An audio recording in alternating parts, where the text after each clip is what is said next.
At first glance, the G1 large capacity bucket and the G2 easy use bucket may look pretty similar.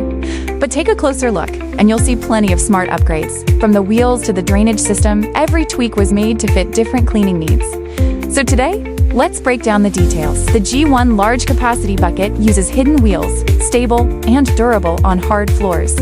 Perfect for cleaning large living rooms. But on carpet, it can sink a little and only rolls straight, so you'll need to lift it around things like planters or furniture. The G2 Easy Use bucket, on the other hand, upgrades to 360 swivel wheels, which glide smoothly in any direction, even on carpets.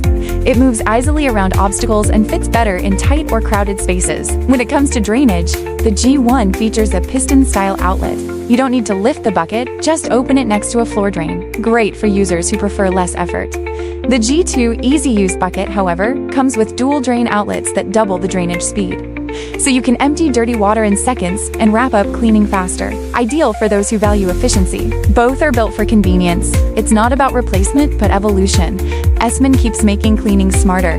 Both models feature a clean dirty water separation system, preventing cross-contamination and ensuring every mop dip uses fresh water. So if you have a larger home, the G1 large capacity bucket is your reliable workhorse. If you live in a smaller space or want something easier to handle, the G2 Easy Use bucket is your perfect match. Either way, Xmine's got your back, making cleaning simple, efficient, and a little smarter every time.